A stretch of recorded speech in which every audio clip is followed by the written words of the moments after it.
Hi friends. నేను ఈరోజు మీకు ఒక చక్కటి కథని ఈ యూట్యూబ్ వీడియో ద్వారా మీకు అందిస్తున్నాను.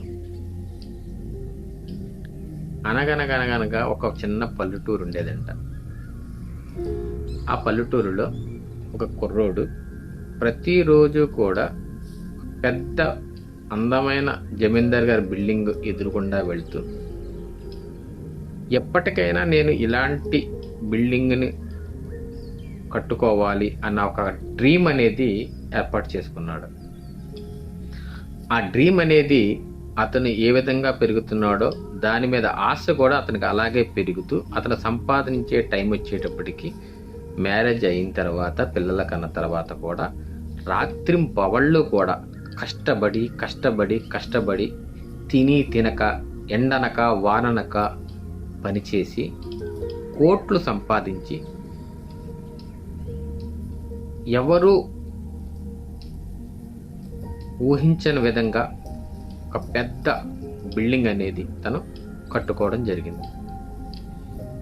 అంతేకాకుండా ఆ బిల్డింగ్లో ప్రపంచంలో ఏదైతే వింతగా ఉందో వస్తువు, ప్రతి వింతని కూడా అన్ని దేశాల నుంచి సేకరించి వాళ్ళ ఆ బిల్డింగ్లో ఉండేలాగా తను ప్లాన్ చేసుకున్నాడు. అంటే అంత కాస్ట్లీ, ఎక్కడా లేనిది కూడా నా బిల్డింగ్లో ఉండాలి, నా బంగ్లాలో ఉండాలి అని ప్లాన్ చేసుకొని అన్నీ ఏర్పాటు చేసుకొని భారీగా గృహప్రవేశాన్ని ఏర్పాటు చేసుకున్నాడు. గృహప్రవేశాన్ని ఏర్పాటు చేసుకున్న తర్వాత ఆ రోజు సాయంత్రం బంధువులందరూ శుభ్రంగా భోజనాలు చేసి హ్యాపీగా ఆనందంగా చాలా చక్కగా ప్రశంసించి వెళ్ళిపోయిన తర్వాత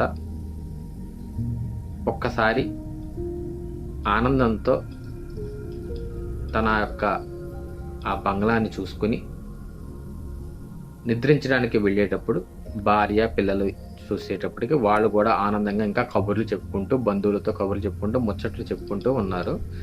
ఇక తను విశ్రమించడాన్ని తన రూమ్కి వెళ్ళాడు. రూమ్కి వెళ్ళేటప్పటికి అక్కడ తనకు ఒక చిన్న స్వరం అనేది వినపడింది.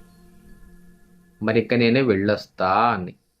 అదేంటి, నా భార్య పిల్లలు బంధువులందరూ కూడా హాల్లో కూర్చొని చక్కగా మాట్లాడుకుంటున్నారు, ఇక్కడ ఎవరూ లేరు, కానీ ఏంటి నాకేదో వాయిస్ వినపడింది, ఇక మరి నేను వెళ్ళొస్తా అన్న మాట వినపడింది ఏంటా అని చుట్టుపక్కలంతా కలిగి చూశాడట. చూసేటప్పటికి తనకి ఏం కనపడలే. మళ్ళా తన మంచం మీద ఎక్కిపోయేటప్పటికి మరి ఇక నేను వెళ్ళొస్తా అని మళ్ళీ వినపడిందంట. ఏంటా అని తేరుపారా చూసేటప్పటికి ఆ మాటలు మాట్లాడింది ఎవరంటే తన ఆత్మ. తన ఆత్మ ఇంక నేను మరి వెళ్ళొస్తా అని చెప్పిందంట. చెప్పేటప్పటికి తను ఏమన్నాడంటే, అదేంటది, ఇంత కష్టపడి నేను రాత్రింబవళ్ళు ఎండనక వాననక తిని తినక కోట్లు సంపాదించుకొని నా డ్రీమ్ హౌస్ని నిర్మించుకున్నాను, ఇందులో నేను నివసించాలి అనుకున్న తరుణంలో, హ్యాపీగా ఉందామనుకున్న తరుణంలో నువ్వు వెళ్ళిపోతానంటావేంటి, నువ్వు వెళ్ళిపోతే నేను ఎలా బ్రతుకుతాను, ఈ సర్వసుఖాలు ఎలా అనుభవిస్తాను అని క్వశ్చన్ చేశాడంట. అప్పుడు ఆత్మ అన్నదంట, నువ్వు నీ కలల సౌధాన్ని నిర్మించుకోవడానికి రాత్రింబవళ్ళు కష్టపడ్డావు, తిని తినక పనిచేసావు, ఎండనక వాననక పనిచేసి నన్ను కష్టపెట్టావు.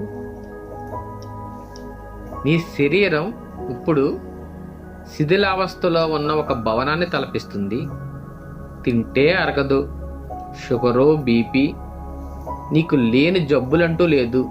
మరి అలాంటి శిథిలావస్థలో ఉన్న భవనంలో నేను ఎలా ఉంటాను? నువ్వేమో కలల సౌధం కోసం తప్పించావు, నాకేమో శిథిలావస్థలో ఉన్న భవనంలో ఉండమంటున్నావు.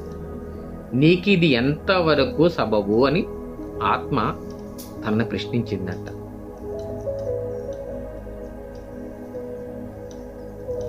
అర్థమైందా మీకు? మనం మన ఆరోగ్యాన్ని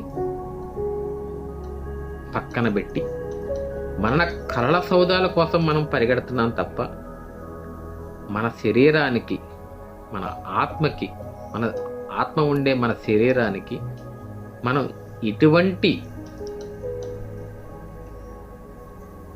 కేర్ అనేది ఇస్తున్నామన్నది ఒక్కసారి ఆలోచించుకోండి.